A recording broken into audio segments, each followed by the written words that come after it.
So anyway, that pretty much brings us to the end of my part. So now we move over to my mother, who's going to talk a bit about the parent and also the teacher sort of experience. Now after this, there will also be an opportunity to ask us some questions. Alright, so the first time I actually saw that as a parent and as a teacher, you don't know, you hear about the overstimulation, I hear about it off Bryce, I heard about it off the students, but the first time I actually experienced it was something else. Yeah, I also have a partner and he can do the same thing when in a cafe there's too much, he can hear 4 different conversations going on at the one time. And it is far too much for him because he can't filter out any of them and we have to leave. Now, the first time I actually experienced a shutdown, I didn't realise what it was. It was a child, it wasn't local, I call him H.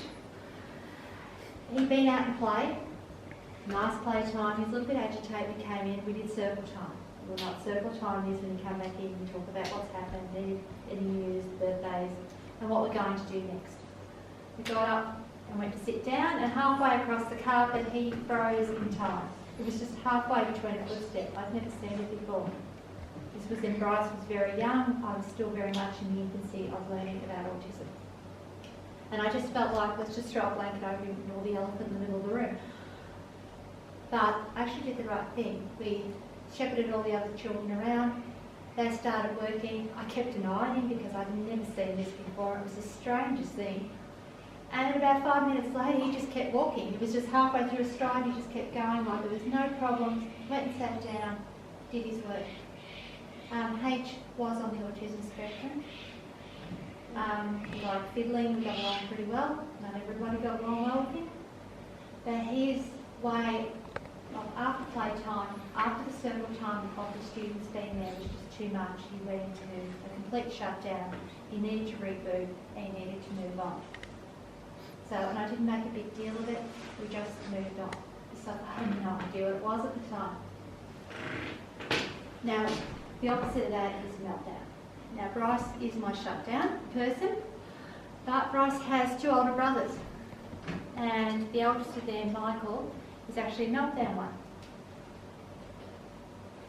No, it's not the star. It's known as the arrow, the bump. No, the other arrow. How am I doing? Okay, you got the right one, yep. Yay! That was Michael when he was little. He was cute. During the daytime, he was cute. Yes. Well, there's a reason that bib is actually so large. Michael is allergic to milk. And I was a parent that used to put the bib on and then I used to dress him underneath. The day of his christening, we sat in the front pew. It's 4 steps to the priest. He managed to throw up between those 4 steps. This was my life. But he had autism. But Michael was born in 1991, well before any supports were in place. And as a new mother, I knew nothing. I was a refrigerator mother, apparently, because my child did not cuddle me. These babies are sort of like, go away, don't touch me. And that's what it is. And that was the stigma I grew up with, that he grew up with. Of course, we did have feeding problems and all the rest, and it was always my fault all the way through. Now, Michael, he went to school, he was bullied. As a parent, it's horrible, and as a teacher, it's even worse to say this, but I actually taught him how to throw a punch eventually because the school wasn't doing anything, it was simply protection. Michael coped fairly well. He did, however, when he was about 6, start to have meltdowns. He didn't have that many. I was actually quite lucky. He would go from being this quiet, demure little boy to this screaming, snarling, scratching little thing, little beast. Thank goodness he was so small. But, of course, when they have a meltdown, they tend to gain strength as well. And my fear was, what we're going to do about this. And as a parent, it's also the shame of my child is acting this way, it's my fault. Because it might be the way I brought him up. Michael got a diagnosis of autism when he was 9.5, the same as Bryce. I had a student in there that day, she asked me how I felt about it. It was like, yay, it's actually really something wrong with him, it's not me. So I'm afraid my reaction was probably a little bit atypical, but it was like, it wasn't my fault, it wasn't because I was a single parent, it wasn't because of anything that had happened to him when they were younger. He was born like this, and finally I had a solution and a way forward. Now with Michael, with the meltdowns, what we used to do, the solution went for him, I've tried it on a few others as well. We had a book. Usually the meltdowns happened at the end of the day. He'd have a very overstimulating day. He'd come home from school, we had to do homework. And I'd want him to sit down and do homework. Didn't really work. You have a snack, you sit down and do homework. That was my world. As a teacher, that's my world. You get into the habit of doing homework, now it follows you through. Too much. And he was being bullied at lunchtime, he was being bullied at playtime. The classroom was too much. So we introduced an exercise book. And in that exercise book, thank goodness he's a prolific writer, he could write anything he wanted. He could use the worst language he wanted. He could dig a hole in that page. I did not care. And he would take that book to his room and he would do it. And then a few days later, he put the book somewhere I could find it. And I would read it. And usually what he'd experienced or what had set him off, the last trigger, was just something he misunderstood. It was like the last straw that broke the camel's back. We used this again in the classroom in grade 5. He used to flip it onto the teacher's desk. We had a very good teacher that year, thank goodness. And by doing that, he took the anger from inside and actually put it into the book. Again, we were very pre-autistic days. This was back in the 1990s, early 2000s, before there was any help out there. None of my children were medicated. There was no respite care. There was nothing. We use this though, and I have used it with other students as well, drawing pictures. That with the grey lead, they can use the hardest grey lead. They can, as I said, dig a hole in the book, I don't care. But he was looking at the symptoms. This is what I did. I don't know if any of you have heard of Carolyn Kenny with the polio. She was a nurse. She actually looked at the symptoms. She didn't know much about the disease, but she looked at the symptoms. She got almost 100% cure rate. And that's how we tackled it in the beginning. I looked at the symptoms, and it was just getting that anger from here to the book. That is just one of my solutions at the moment. In the classroom, that's a little bit different. I currently teach adult disability. I started in the primary school. Now I teach older ones. It just means they're a little bit bigger, a little bit more physical, and we do have meltdowns.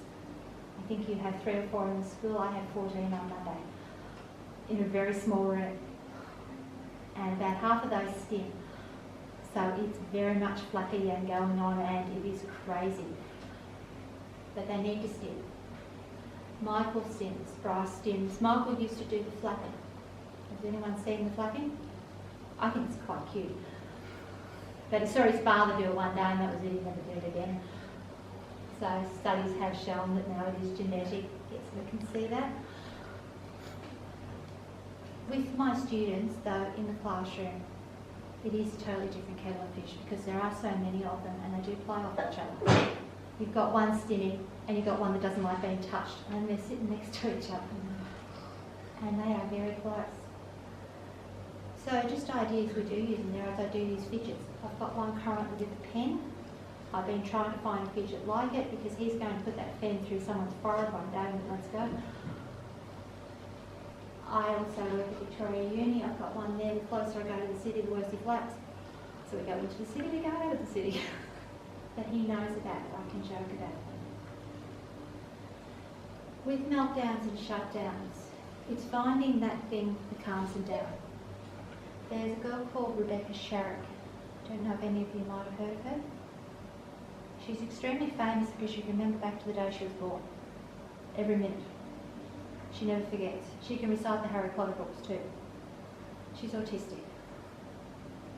With autism, there's usually autism and it. There's autism and ADHD. There's autism and diabetes. There's autism, and Bryce has got another 5 things on the side. He's got a list of diagnoses as long as your arm.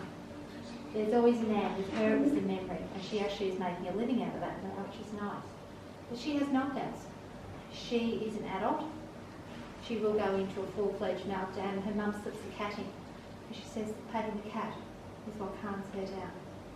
It's finding that thing. Now, we can't bring a cat into school. Well, we can, but sometimes it's the teddy bear. You go home and the teddy has a smell, and that's what calms him down. You'll find an 18-year-old still cuddling a teddy bear. It's finding that one thing. So as parents and teachers, we're detectives. We have to find out what that one thing is that calms them down. And it can be a time-out space. It can be something in a time-out space. It can be doing a jigsaw. Jigsaws are very good. They block out the world. It's anything where they can block out the world. With these guys, I've actually been running them through, well, Bryce has got the fidgets over there. I've been running them through the different fidgets to see which works. Because I am working with adults, and the little plastic fidgets just aren't on when you're an adult. You know, you're 17, 18, 19, you can't really take that down the street and play with it. So it is finding that thing that's also appropriate for their age group. And your little autistics are going to grow into big autistics. It's not a pure thing, it changes. It manifests in different ways between a toddler and an adult, but it never does go away, it just changes. So you do have to adapt.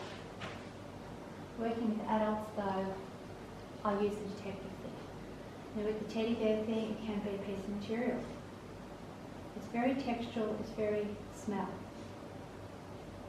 I know when I am buying a rug, my partner, we go through every rug in the place.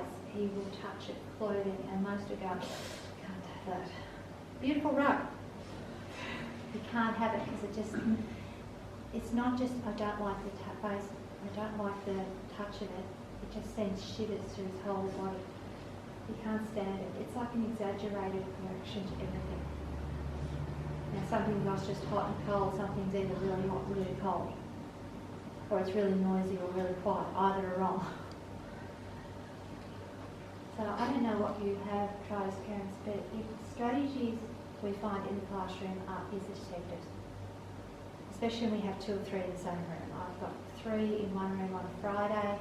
They can't stand each other actually, which is a real nuisance because none of them will go into the general population. So at lunchtime we sort of got to peg them around different places.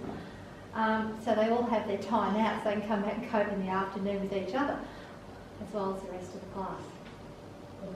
So I'm actually working at GNU at the moment, and Victoria University. So strategies we use are fidgets, anything textual, and it's letting it in, it's letting it sit. After that Monday class, by lunchtime, they're out in the backyard and they look like a flock of birds. They are running around in circles, they are flapping, they are doing the ear thing, they are doing you name it, because they're being in too close together, but you can't stop it.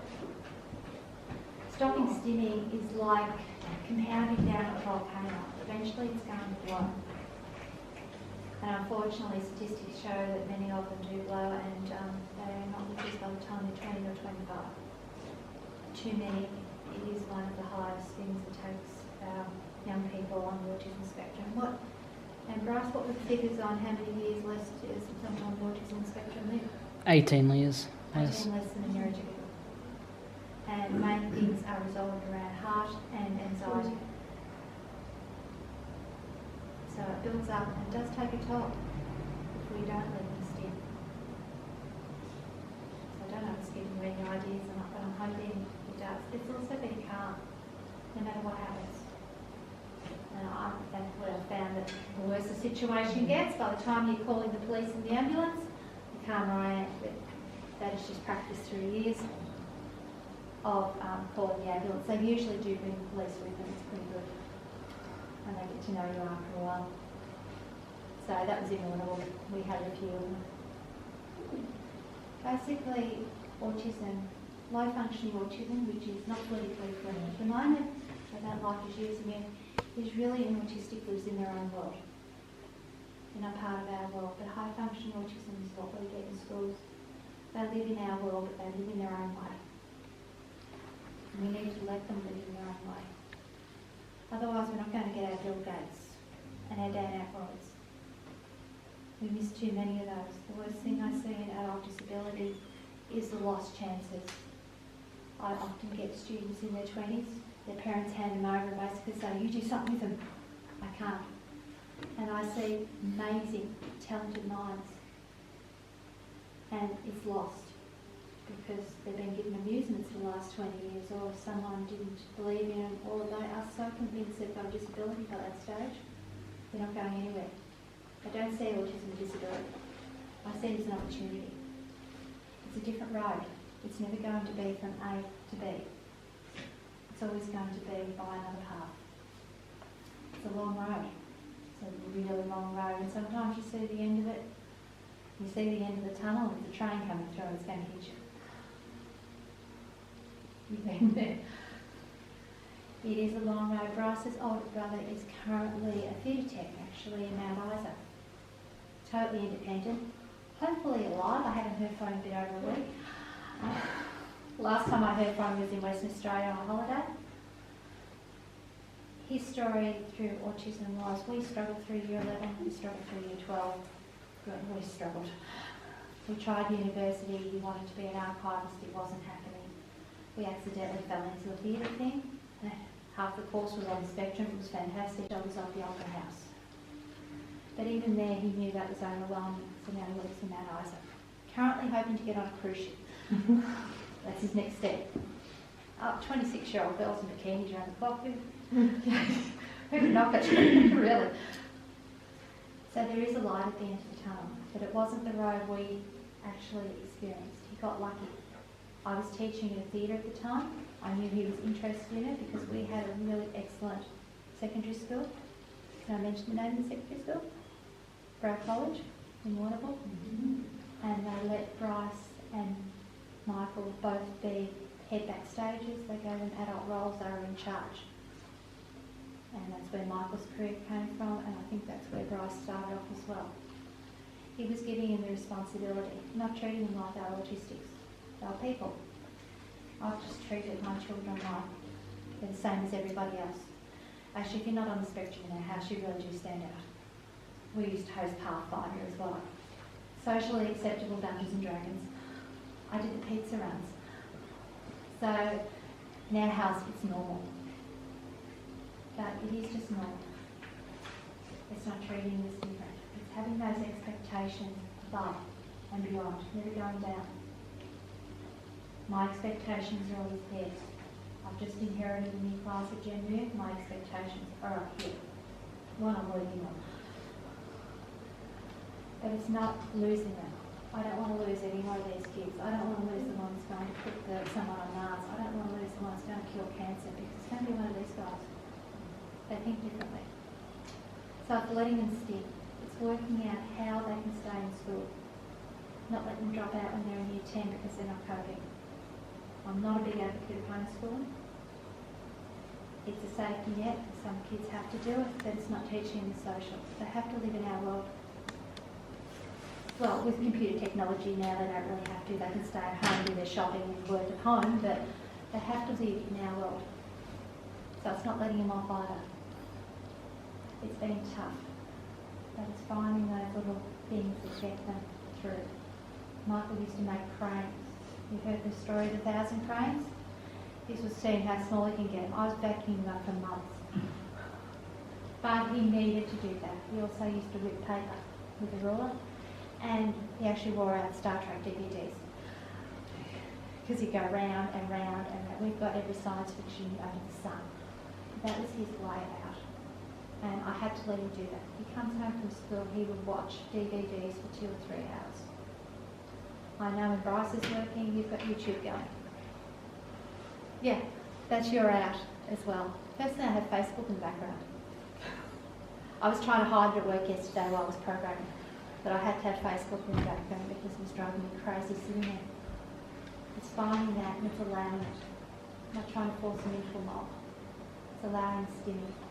It's working what works for your child at home. It's the teddy bear, it's the thing that smells nice, it's the fidget, it's the room. And having that time in that room is very, very important. Okay, Bryce, let's answer some questions. I thought there's more slides. Oh, wasn't there? Can you see the grown-up version? You didn't turn out to that. You did grow up. My children's favourite thing now is that Bryce is the short one. The other two actually come and put their hands on my head and lean on me. They call me short ass. it turned out. He actually was a surf lifesaver. That one came out of left field. I never ever thought that he earned that. They have the advanced program at Borough College. He earned his life into that. He was able to swim. He got to hang out with the cool kids for about 6 months and go to parties and things like that. I do remember him sitting on the bus. They got to go to Sydney and visit the surf lifesavers on Bondi Beach. He thought it was fantastic. He got to see where the tunnel was that the Olympics went through while they were all talking to surf lifesavers. So in his own way, he was sitting on the bus though. He had a book while Warrnambool College was trying to shove every surfboard on the bus that they possibly could. But I thought, you've earned your place on that bus, the same as every other kid. You didn't just get in, you had to do the swimming to get in there. You had to be as good as they do. And he got his bronze medallion. So from that little kid that used to chuck up everywhere, he's still got milk allergies and that. This is how he turned out when he was about 16, and currently he is a theatre tech in Mount Isa. It's letting him be mindful, but I used to push him out there. He went to every sports day. My favourite, their favourite event is actually the Tongs. They're on the barbecue. I used to let him take a book, but they were going to be there. I forced him out there. It's not letting him off. We are very involved in Scouts, not letting him off. Michael went to Fiji. Bryce didn't make it, he went to Japan. So he was getting him out there. It's a little bit hard to phone mum from Japan to say I want to be picked up. So I would actually recommend Scouts. It is a great thing. When if you get a Scout group back or can find a leader, it is great because it does. We attract an awful lot in there, put it that way. It's not sport, it's not football, it's not cricket. Honestly, these guys are never going to play sport. You get your very rare one that'll play football, but usually they prefer to count the posts around the outside. Even going to a football match, we were asked to critique the MCG a couple of weeks ago, and it is not autism friendly. Some bits are, but not much. So hopefully out of that might come a little bit more autism friendly MCG. Alright, what to do during meltdown? Remain calm. The worse it gets, the calmer you are. You get uptight, they get uptight.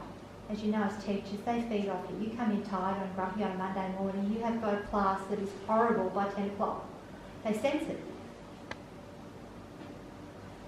Limit communication with verbal prompts. Not, come on, H, move it on, come on. No. If they're having a meltdown, just get everything out of the way they can possibly hurt themselves with, and that's it. That's all you can do. It's almost like an epileptic fit. A few weeks ago, I did see someone had a meltdown a few weeks during class in the afternoon. It wasn't my class, and in the afternoon, the poor kid, he was about 19, was there with his father, and his father, because he knew it was coming, it's been coming for a while, we knew he was going to have a meltdown, but they were trying to get out of him what the trigger was. The teacher meant well. She's probably one of the best teachers I've seen. But this poor kid, he was tired, he was embarrassed. I just wanted to get between him and the teacher and just say, leave him alone. He needed to go home, he needed to recharge. It wasn't his fault. I don't know what triggered it, but maybe in a week you'll find out. Don't push it. Alright, it might be something silly, just it's the last straw. So protect students from danger, yourself or others. So it was the old one, you protect yourself first, you protect the other students third, second, and you protect the person having the meltdown third. I've seen some pretty big ones, and that's the way it is. You corral off the other students and get them out of the way. I even let them fly paper aeroplanes at me for half an hour as a target just to keep them busy. Remove any items that could be used to self-harm or others, because they will actually, there's weapons or anything else around, anything heavy, anything hard, and they will bite themselves. So self-harm is a really big thing. Hitting their head, banging their head against a wall, that you naturally have to stop as best you can. Not restraining him perhaps, but even just putting a cushion between the head and the wall. Restraining him isn't going to help, it's just going to prolong it. Support student as per their needs, example, dim the lights, allow them to move blankets, favourite toy, whatever. And it is usually down to feel and smell. They're the two main senses. Hearing is out there, but when you're in a meltdown, it's sort of like a storm in the background. Your hearing's always gone. Allow sufficient time for the student to calm down and recharge. If the student is still overloaded after calming down, direct them to a quiet space to recharge. Example, a recharge room. We're not promoting the recharge room at all. But quiet space, away from the other students. One solution they have actually found in the classroom that does work quite well is those sort of tent things that come down. You can see the student, but they still have the idea they're in their own private space. Because supervision is always it is always the issue. You do need to keep them inside because you do have your runners in there as well. Now, I toured a football oval once in the clubhouse simply because we had several runners and we knew we could catch them by the other side of the oval. So, and we used to have one of his meds at lunchtime, and that was it for him the day, go around talking to himself and answering himself for the rest of the day. He was gone. So we did stuff in the morning. He was a nice guy. What to do during the shutdown? Remain calm again. Right, don't get in front of him, hey, come on, let's move. Just leave him alone. Limit communication, verbal prompts. Instead, I moved the group around and we went on and did our work. Support student as per their needs, dim the lights, allow them to move blankets, toys. If possible, direct students to a quiet space to recharge. If they're frozen in time, that's not happening. They're there. Direct activities around the students so as to give them space. Alright, usually the other students are fairly tolerant of it. If they've seen it happen before, they are very tolerant. This child is one of them, and they're usually very protective of it. It's sort of like brothers that fight, but someone fights them from the outside, they'll be very protective of each other.